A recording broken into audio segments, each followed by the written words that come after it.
Like there was just a profound feeling of not being safe and wanting to do whatever I had to do to somehow, keep my family safe. I'm Mia Friedman. You're watching No Filter. Thank you for having me. You want to start with the sad stuff? Sometimes you have those days. I just cried. I just bawled my eyes, and I don't know why. If you can't be wise, be kind. I never cry in No Filter interviews. It was sort of just opening my eyes to a new world. I love it.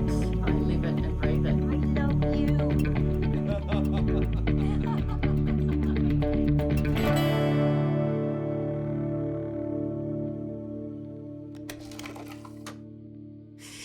Hey, Charlotte, I'm Mia. Thanks so much for agreeing to talk to us.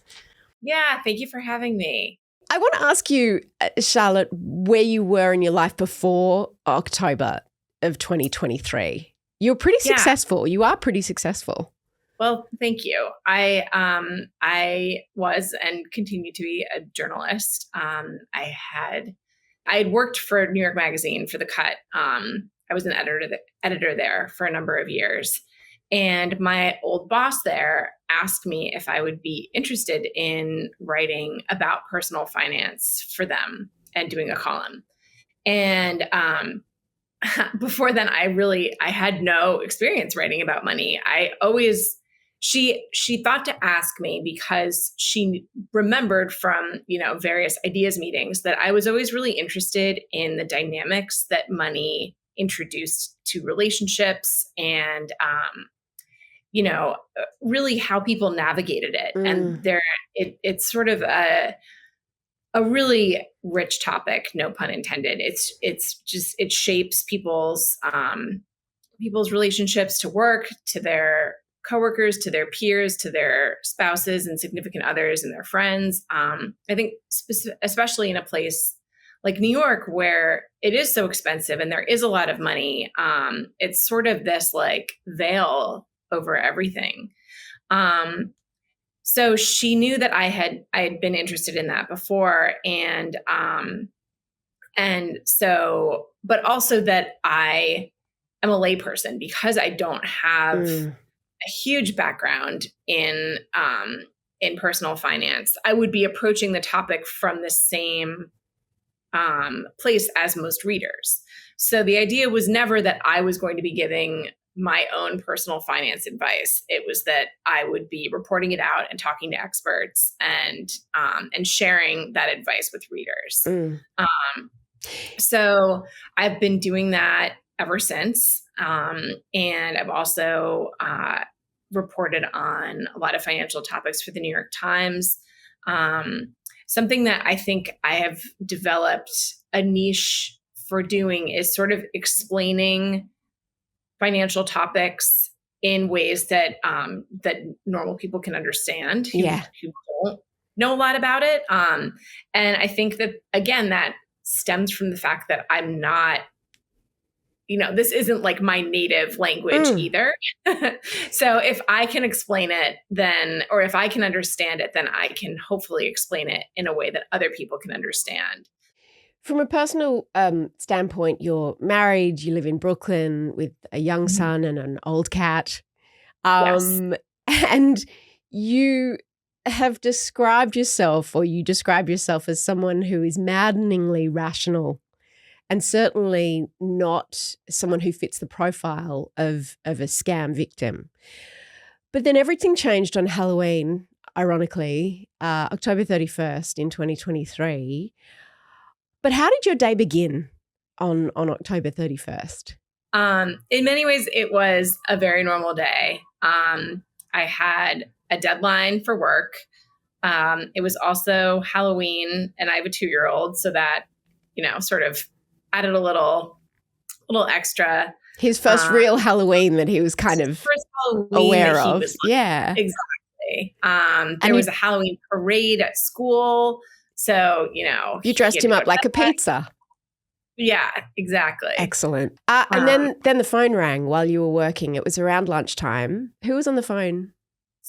The first caller was a woman who said she was calling from Amazon, and she was calling to ask about suspicious activity on my account. And I think everyone has received calls like this from their credit card, or I certainly have. And Amazon does, in fact, or at least at the time, they did make outgoing calls of this nature. So at first, I really didn't think anything of it. And if anything, I was grateful to her for reaching out about this. I'd seen headlines about scammers and Amazon, so I kind of it didn't seem implausible. And she was very professional. She said all of the normal things that you would hear on a call like this call is being recorded for quality assurances. And she asked me about some charges that were absolutely not charges I had made. It was thousands of dollars worth of electronic equipment. And she said that they'd been made under my business account, and I don't have a business account. So that's what I told her. And she said, well, it looks like several have actually been opened under your name. So we should report this as an identity theft. I'll flag those accounts. We'll shut them down. And this has actually been so prevalent lately that we're working directly with someone at the federal level who is helping us to investigate this. Would you be willing to speak with him? And it seemed odd to me, obviously, but it also, I did know and do know that scams were proliferating rapidly. And it didn't seem entirely out of the realm of possibility that there would be some kind of, special investigation or that, Amazon is huge. It's an enormous retailer and millions of people use it. And if there was, something happening at large scale, I don't know. It just, for it sure. was one of those things where I was just like, who knows? And also it's annoying at this point. Like, you're busy, you've got a deadline. It's like, I'll talk to another guy. Can we just sort, you weren't worried that money had come out of your account. It was more like, identity fraud. Like, that's annoying. Let's just quickly sort this out. And the government agency that she mentioned, the federal government agency, was one that you were familiar with, and it all checked out. It didn't seem crazy. Like, no one came out of the gate asking for money.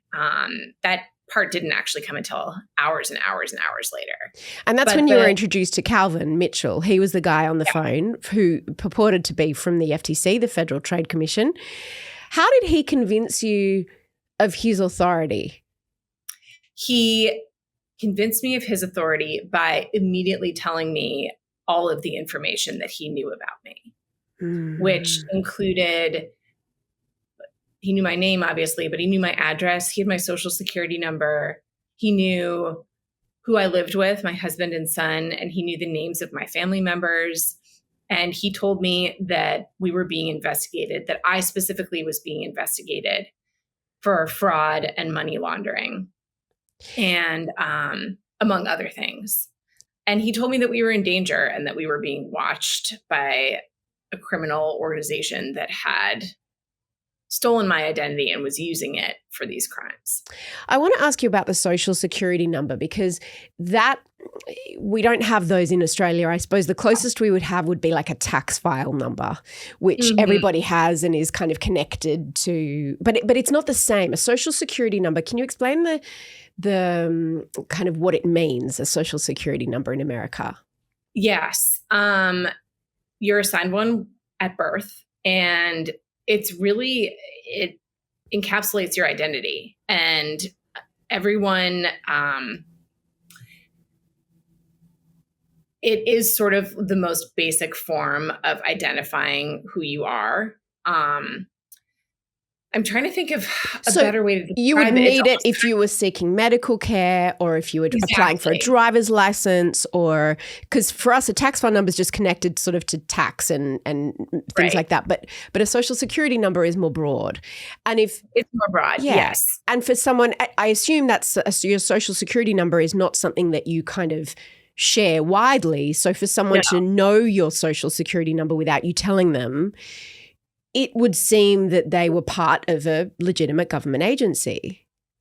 Definitely, yes. It's not something that you just throw out willy-nilly. And I know a lot of people who never put it in an email. They don't put it, they'll only share it over the phone. It is considered something that is confidential. Cowan informed you that you had 22 bank accounts, 9 vehicles and 4 properties registered in your name, and that you'd wired more than $3 million to Jamaica and Iraq, and that a car had been rented in your name and been linked to drug trafficking in New Mexico, and that you had warrants out for your arrest. Now, when you list those things, it sounds like a Quentin Tarantino movie, right? But can you explain what your emotional state was at this time and how Calvin managed to sort of drip feed these things in a way that didn't make you go, oh, well, this is bullshit? So I think by starting with the very specific information that he did have about me, he had me on the defense from the beginning. And also by leading with the fact that we were in danger and that we were being watched. I think that really made me sit up and listen. And while the rest of that information seemed so ridiculous, like I was laughing as he was saying it. I was like, this is absurd.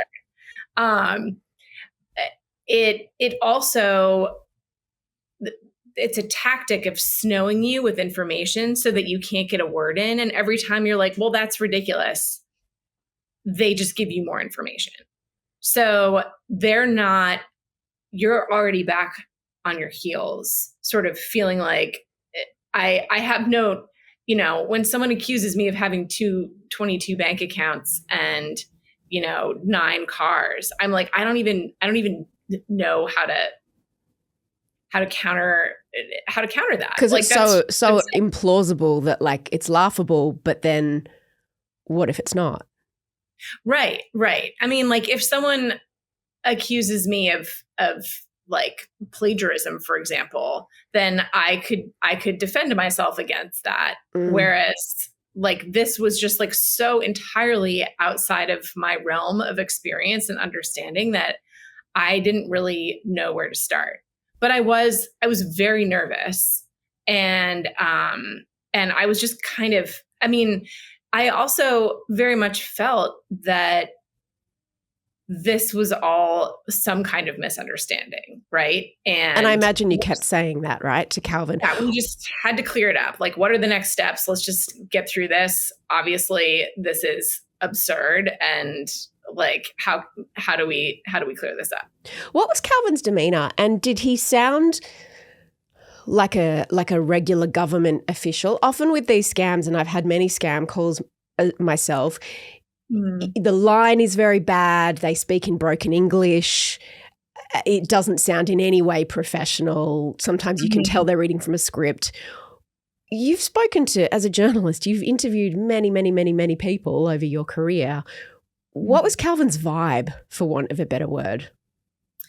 It was very authoritative. He spoke with a lot of confidence. The line was clear. It did not sound, like he was calling from a call center. Yeah. And he had a vague accent, but his English was otherwise perfect. How did he, like one of the most significant features of this was how he managed to keep you on the phone. And you've since discovered that in the psychological warfare that this already had become and would continue to be until you finally got off the phone. How did he keep you on the phone? How did he stop you from, going, like hanging up and saying, can I call you back? Because there were many points in which you were like, I'm suspicious. And you even said it. What were those points and how did he respond? Yeah. I told him that I was busy and couldn't, didn't have time to keep talking to him. And also that I had no proof that he was who he said he was and that I didn't believe him. And he said the initial phone call had come through Amazon and it had shown up on my caller ID as being from Amazon. And he told me that to go to the main FTC homepage and look up the tip line number, and he would then hang up. He would call me from that number. So then he did that, and So you felt that you'd independently verified it. Well, I still wasn't sure. I mean, I wasn't sure about any of this, and I was still extremely skeptical throughout the entire thing. And I said, well, couldn't you have just spoofed this number? And he was like, government numbers cannot be spoofed. And I, of course, now know that they can be, but he was so confident and authoritative in everything he said. And usually whenever I did stop and ask a question, he would just he would just answer it with great self-assurance and then move on. And hit you with more information. Exactly. And sometimes he was just repeating the same things that he was saying before. But I just sort of couldn't get a word in edgewise. And I felt very much that I was reacting to everything he was saying. You texted your husband, didn't you, while you were on the phone? Yes. Mm-hmm. What did you say? And he, called me several times, was texting me, asking if I was okay, what was going on. And at that point, the man told me that Calvin told me that I could not tell anyone what was happening. And that if I did talk to my husband about what was happening, my husband would then be implicated in the investigation.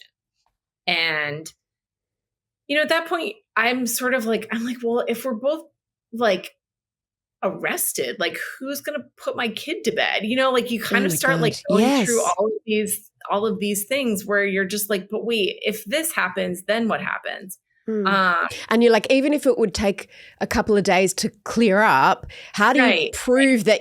How do you prove that you haven't done something? And maybe, and you were very vulnerable because of your child, and they knew that. Yeah, I think that they found my weak point and they pressed on it, and they realized that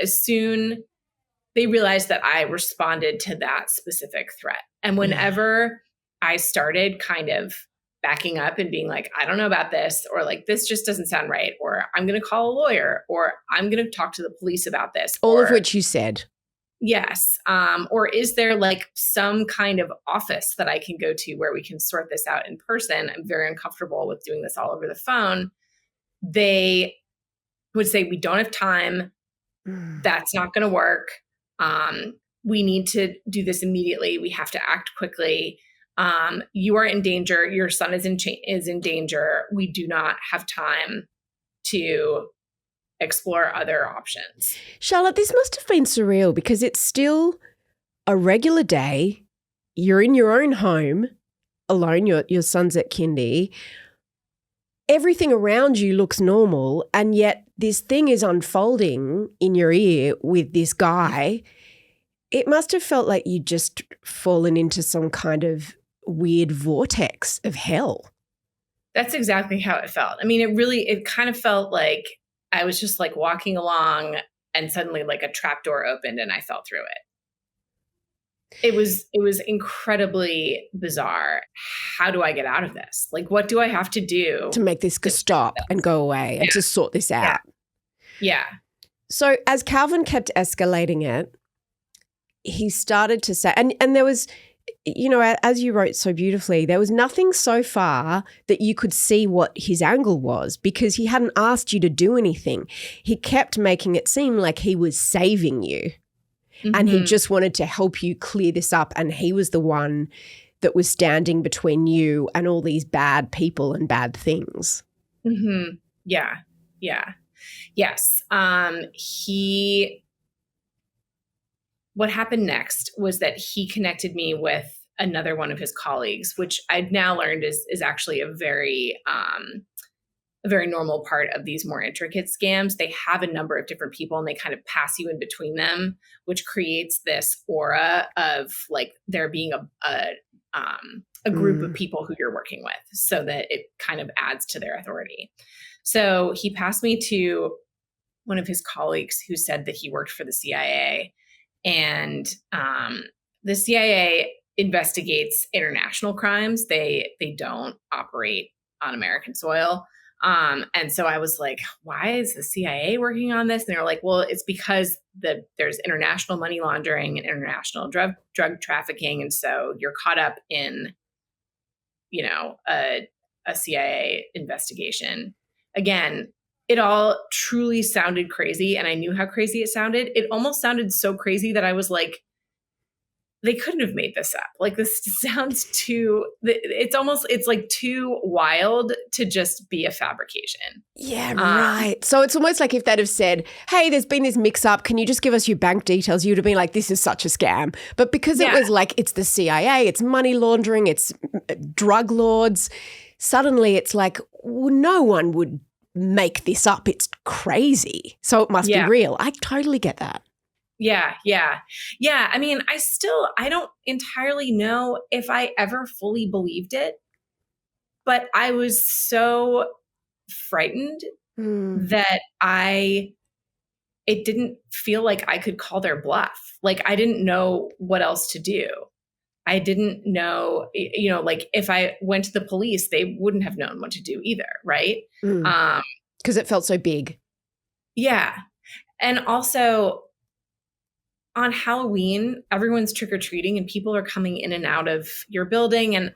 And I live in a big apartment building. And I was just thinking, like, there's just going to be hundreds of people walking in and out of this apartment building all day and all night tonight. And I don't there was just a profound feeling of not being safe and wanting to do whatever I had to do to somehow, keep my family safe. The first time the idea of you withdrawing money from your account came up, what was your immediate impression? And how long had you been on the phone by that time? By that time, it had been several hours. Without a break, without food. Yeah. And he told me that the next steps for the investigation would be that they needed to freeze all of my assets, everything under my name, so that they would be able to catch the people who had stolen my identity. And that they weren't sure how long that was going to happen, how long all of my assets would be frozen. And that if I needed to be able to have money, to pay to live, I should withdraw that in cash from my accounts because I may not have access to it for months.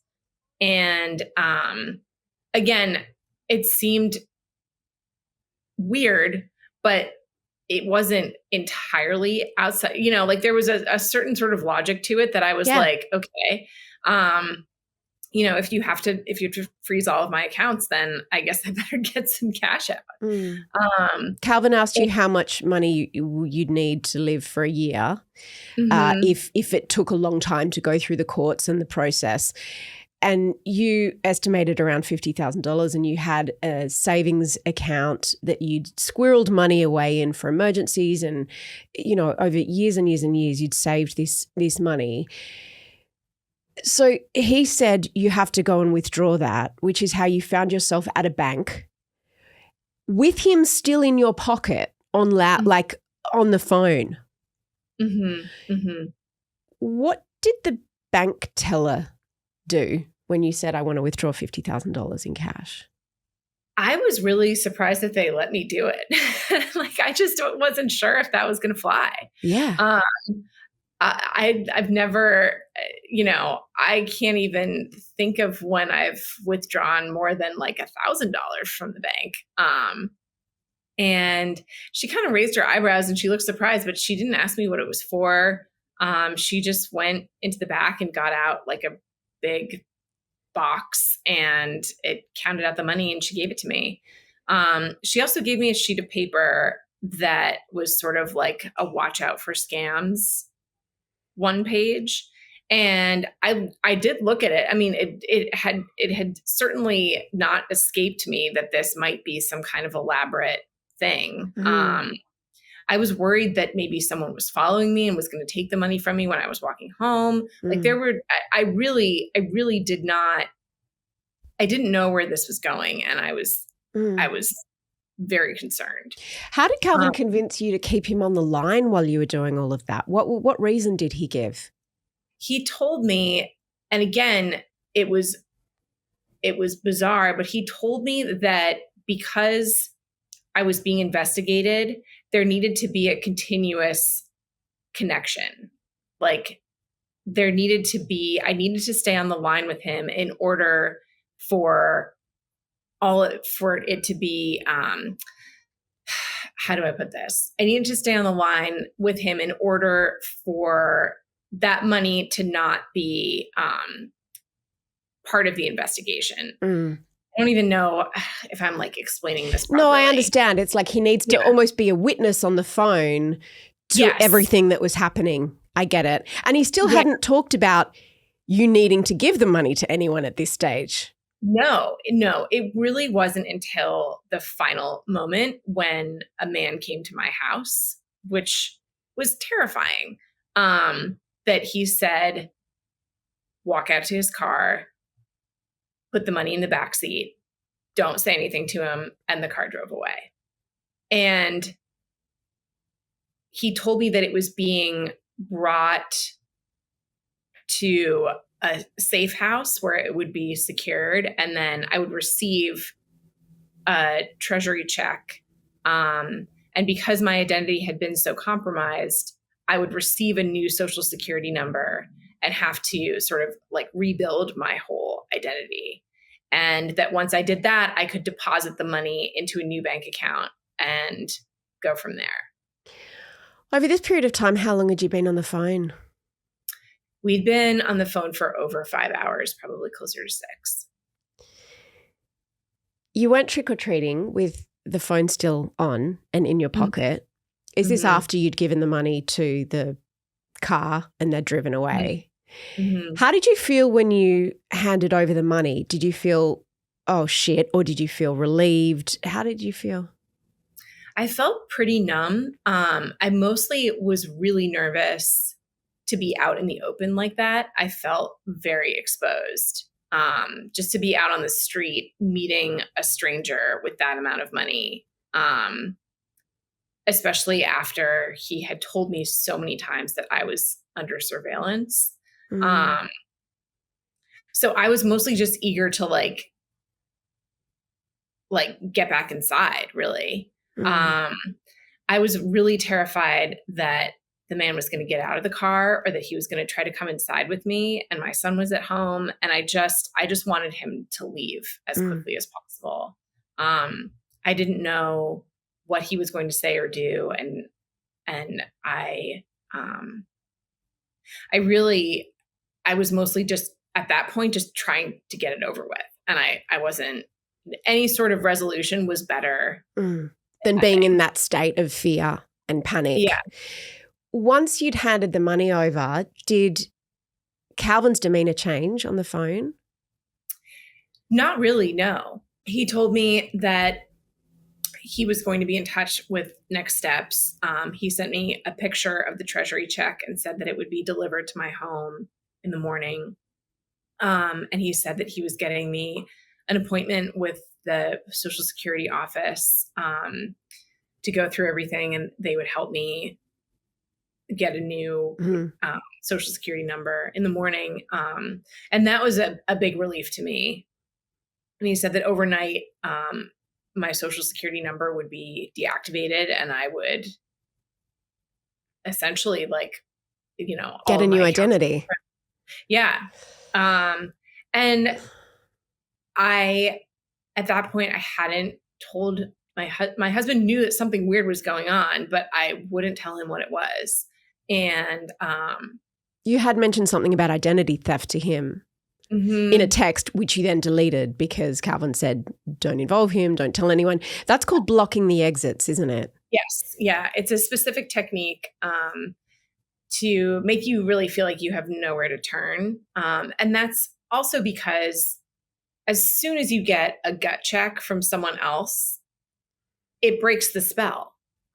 You suddenly, and that's one of the biggest, I've since interviewed a number of people who study scams. And that is one of the biggest factors in whether or not people actually go through with losing money is if they are interrupted by someone in their life, then even if they don't tell that person what's going on, just having that sort of like bringing you back to earth and pulling you back into your own life, it can be incredibly effective. In a story with so many incredibly difficult moments in it, or a day with so many difficult moments in it, the most difficult must have been the realization that you'd been scammed.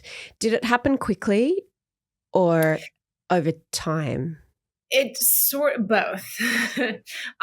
There was a moment when the phone went dead, and I called back and they picked up, and I said, I lost the connection. I'm still waiting to hear back for confirmation about the appointment with the Social Security office. And the woman who answered, who said she was, sort of part of the team, said that they hadn't been able to get one tonight, but that they would call me in the morning. And that was the first time that they had been inconsistent with their information. And it suddenly... They got sloppy at the end. Yeah. I mean, they had no motivation to like keep up the facade. True. Yeah. And I suddenly realized it. Like it just sort of like all, like the room went blurry and I was like, oh my God, like this, because the whole time I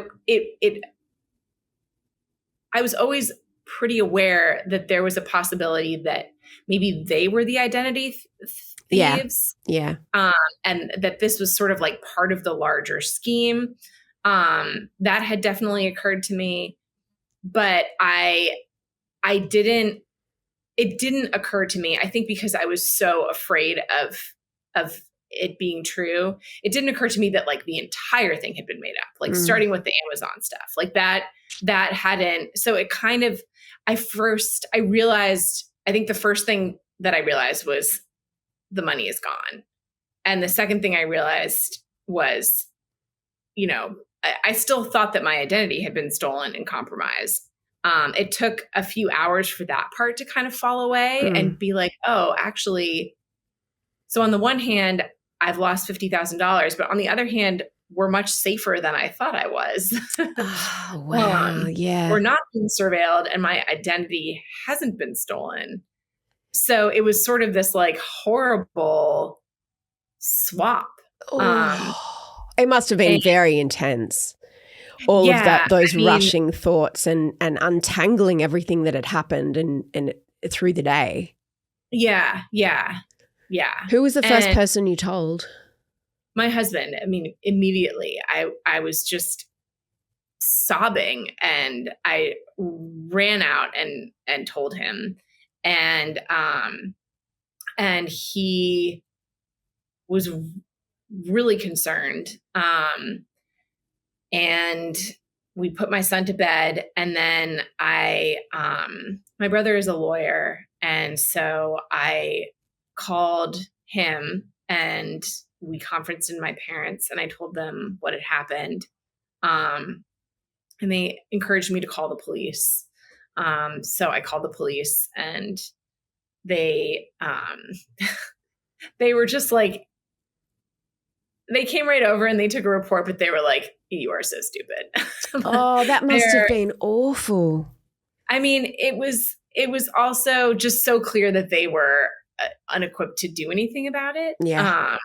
They sort of like had all the standard lines like, no government agent will ever ask you for money. And I was like, well, they weren't really asking. You never felt like you had a choice.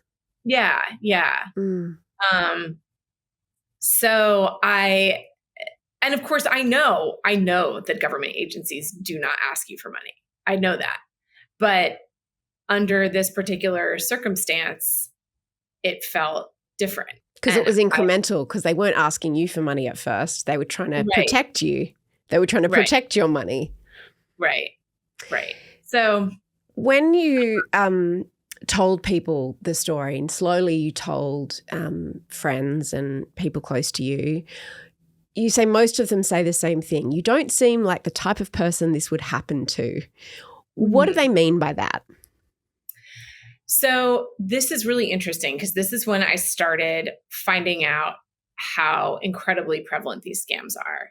So first of all, people are like, oh my God, this, like, you really don't seem like the type of person this would happen to. And what they mean is, I'm not old. You know how to use the internet. I'm, relatively savvy and can deploy critical thinking. And you're Ivy League educated. You're a financial, you write about personal finance. You're a reporter. You're a journalist. So you've got a sort of a skeptical, quizzical mind. Yeah, and people think that this is something that just happens to like dotty grandmas who don't know how to open their email, and but the more that I did talk about it, the more people were also like, oh, that happened to my sister, or that happened to me, or that happened to a friend of mine who lost $450,000, which was the case. And so that's when I started realizing that this was happening all the time. And to people who you really wouldn't expect. And also the fact that that there is this stigma that it doesn't happen to young people who are well educated, or it doesn't happen to people who are smart enough to know better, actually makes people much more vulnerable, because they just think that they're not going to be targeted, or they think that if they are a target, they'll see right through it and that they're not vulnerable. So that really started to make me think about writing about it also. Your brother, who is a lawyer, as you said, noted that what you experienced sounded a lot like a coerced confession. What does that mean? Yeah, that was really interesting to hear. And I wound up reaching out to a man who studies coerced confessions. He's an academic. He's written a book about them. And his name is Saul Casson. And he at first was sort of skeptical about the connection. And as soon as I told him what had happened to me, he was like, this is exactly the same. Even the amount of time that I had been on the phone, he said that coerced confessions are much more likely, or false confessions are much more likely to happen when interrogations start to take longer than a couple of hours. And so a coerced confession is when someone, I assume, confesses to something they haven't done. You didn't confess to doing anything. How is it the same? So it's similar in that I complied with something that I knew to be wrong, and that I knew that, and that made no sense to me. And I followed directions that I knew were ridiculous against my better judgment, because I was just trying to fix it. I was like, all of this can surely be sorted out. If we just like get to the end of this, then we'll be fine. Right. And it's one of the reasons why innocent people often waive, in the US, we have something called Miranda rights. It's your right to an attorney. Mm-hmm. And it's one of the reasons why a lot of innocent people waive their Miranda rights, because they're like, well, I'm innocent, so I don't need a lawyer. And so everything's going to be fine.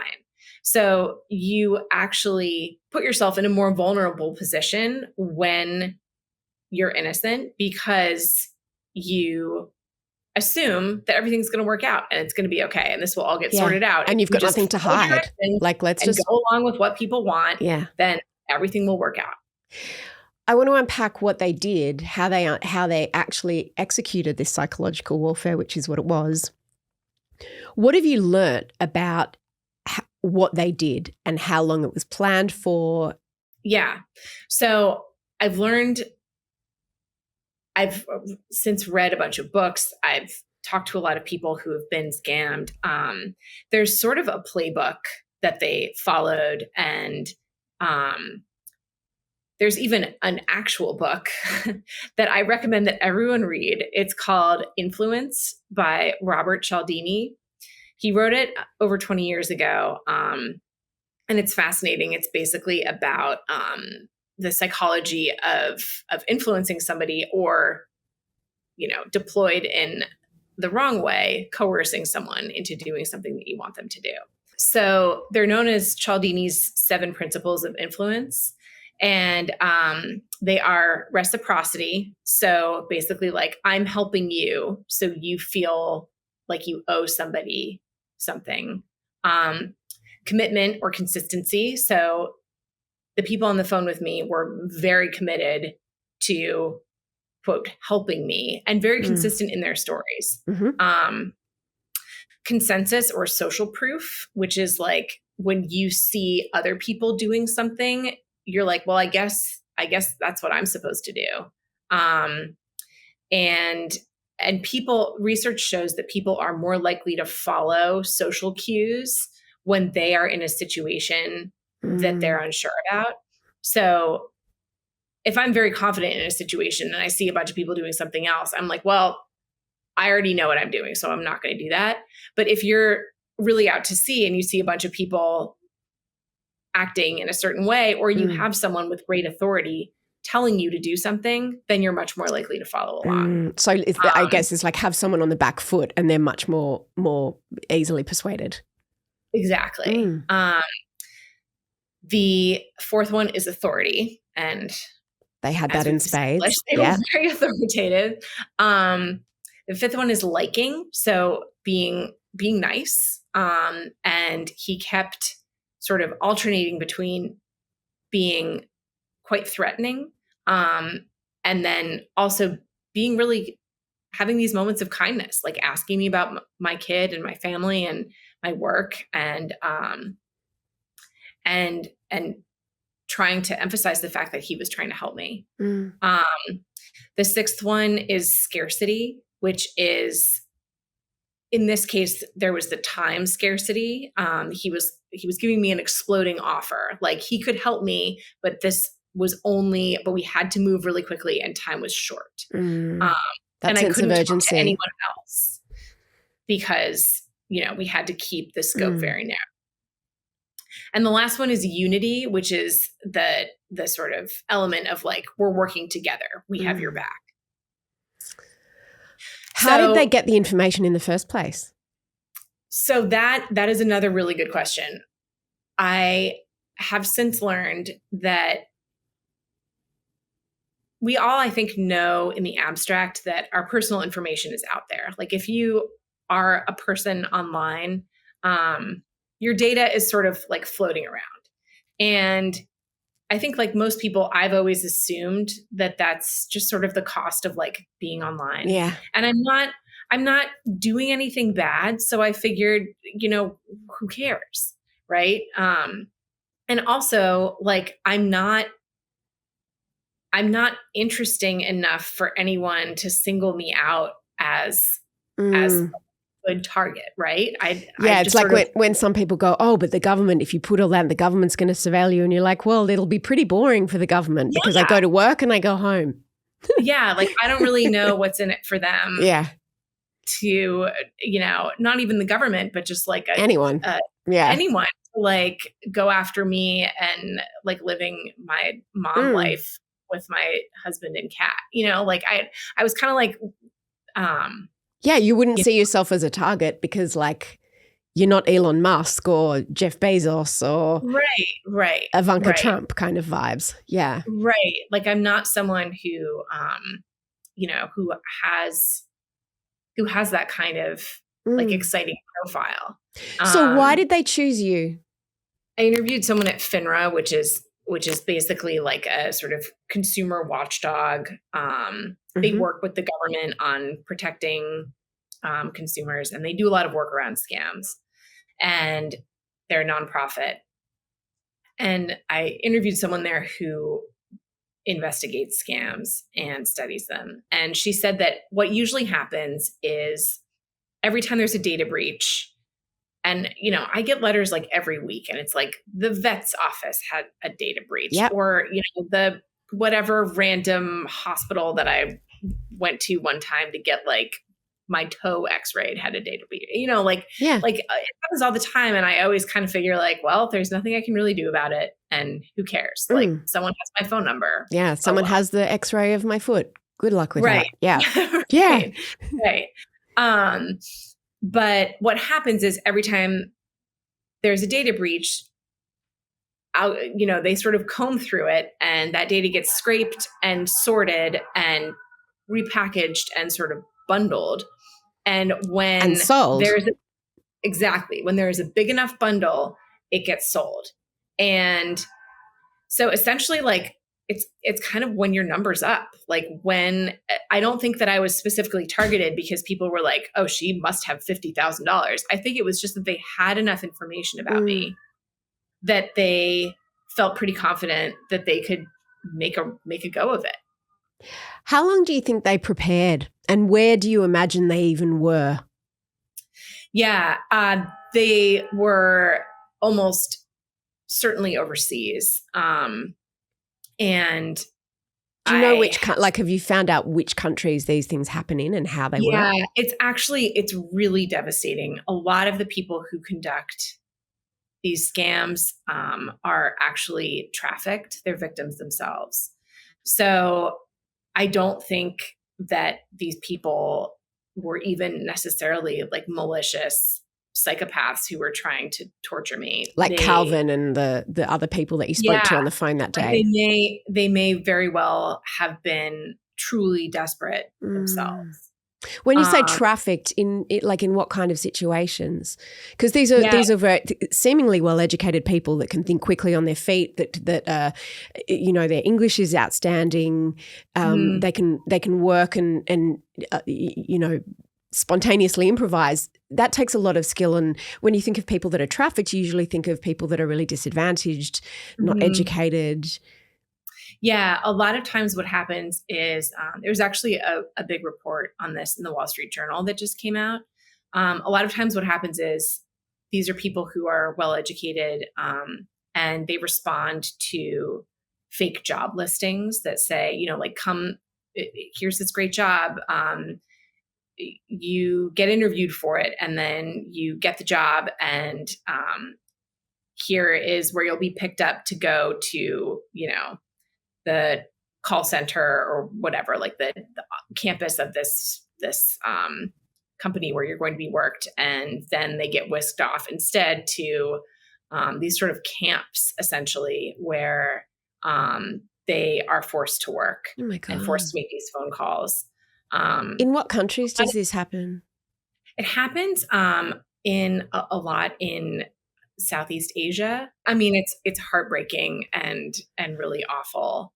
And obviously, I mean, is it your understanding that those Calvin and the people that you spoke to on that day, of which there were probably about 4 or 5 people, do you believe that they were actually physically in the same space? I really don't know. Yeah. I wouldn't be surprised if they were. I mean, I was never like on hold for any period of time. Like, I was transferred very quickly. It was very sophisticated. And they didn't get the money, presumably. Well, another thing, because I was curious about that. I was like, how did they get this guy to my apartment? Yeah. Like, how did this even work? And the woman from FINRA told me that often in these situations, first of all, it is unusual for there to be a physical money pickup. That was a pretty unusual scenario. But in this case, it it really fit. I mean, it was just very effective. Like, I think if they told me to wire money anywhere, I would have hung up, right? Yeah. But the fact that I was feeling so vulnerable because my family was inside, just the physical presence was so terrifying that, I mean, I would have done anything. I would have been like, do you also want my passport? Yeah. Here you go. Like, yeah. Just make it stop. Yeah. Who was driving that car? So it could have either been just a courier that they sent, who thought he was just picking something up. Or it also could have been what's called a money mule, which means that it's someone else who is caught up, who is also a victim, who is caught up in some sort of scam or being blackmailed in some way themselves by the same organization. Who's running this stuff? No idea, Charlotte. Like, who's the big boss? I don't think anyone knows. I certainly don't know. I wish I did, but they seem, it's sort of like Medusa. Like they shut down one and another one grows up in its place. I guess, just finally, I wanted to ask you about how you've been. It's been nearly a year since it happened. Two things. Firstly, why did you decide to write about it? Because that is a big deal. Like, the shame, I imagine, would have been huge and potentially the biggest thing that you've been grappling with. How have you metabolized that, and what's happened since you decided to publish that story, which went viral internationally? Yeah, I mean, I was pretty shocked by how viral it went. I don't think anyone can fully anticipate, because that's a whole thing in itself, the experience of going viral. It really is, especially like I've written a lot of stories, some of which have gone pretty viral, but nothing that was ever personal and very vulnerable like that story was. So that was, I mean, totally terrifying. Were you worried that people would think that you were stupid? Yes. And I know that many people do. But I mean, there's nothing I can really do about that besides just keep doing what I'm doing. How do you feel about the whole experience now, almost a year later? Yeah. Well, first of all, one of the reasons that I really wanted to write the story was that I also read studies that showed that the psychological aftermath of being scammed is devastating. I mean, it's devastating to lose any amount of money, but especially, for many people, especially things like you hear about these, they're called pig butchering scams, but just like they take place over months or even years, where the scammer kind of like creates, they happen a lot with romance scams, just creates this like incredibly trusting relationship and just like takes everything that a person has. And that's financially devastating, but psychologically, I mean, people never recover. And even people who lose much less money than I did and much less money than other people do, the sense of vulnerability and it's such a violating experience that a lot of people have real anxiety, depression, like paranoia afterwards. And they feel really ashamed and really isolated. And scams are wildly underreported as a result. And a lot of people just feel like there's something wrong with them. Like they must have done something wrong and they pathologize it. Is that what you did? Well, luckily, because I'm a journalist, my instinct is to research things when I'm trying to understand why they happen. And so as soon as I started researching and as soon as I started talking to people and people just came out of the woodwork telling me that the same thing had happened to them, I realized that it's really, I was maybe uniquely vulnerable to this scam. And I didn't tell the story because I believe that what happened to me could happen to anyone. But I do think that there is a scam out there for everyone. And it's not a matter of like you being so smart that you can outwit them and stay ahead of this. It really is kind of a matter of luck and a matter of hopefully being prepared so that you can maybe avoid it. You had some people reach out to you and say that they were in the middle of being scammed when they read your story. And what was it about your story that made them realize, oh my God, that's me? There was a study that came out about people who had been targeted by scammers. And it looked at what was the difference between people who lost money and who didn't, who somehow managed to figure out what was going on and disengage. And they found that the people who managed to disengage, the difference wasn't age, wasn't like they were younger or savvier or more well-educated or had higher socioeconomic status. It was actually just that they had heard of a similar scam happening to someone else. So it really, people think that there are all of these protective things that they can put in place. But actually, the best thing that you can do is reduce the stigma around scams so that people talk about them more.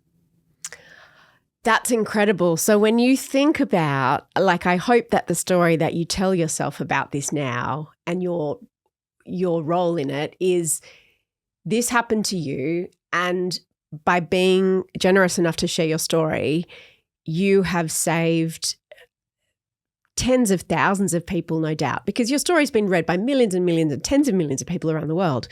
You've probably saved tens of thousands of people from being scammed. I mean, that's a pretty phenomenal legacy. It is very gratifying. I get emails every day from people who say that they were targeted, and because they had read the story, they hung up. And I also get emails almost every day from people who were scammed and have never told anyone and live with this incredible weight and guilt and shame. And reading the story made them seek help and seek support, or helped, their spouse understand what happened to them. And that's also very gratifying. It's really humbling. I mean, ultimately, I wish it was still one of the worst days of my life, and I don't wish it upon anyone. And this is, this sort of small thing that I can do to try to fight back. It's weird when you write something like this and it becomes much bigger than you. And so there's an element of it where I'm also just very eager to move on at this point. I'm sure you are. I look forward to you being able to close the chapter and move on. And I'm just so grateful that you agreed to take the time to talk to me before you did close that chapter and move on. Charlotte, thank you. Phenomenal. Thank you so much.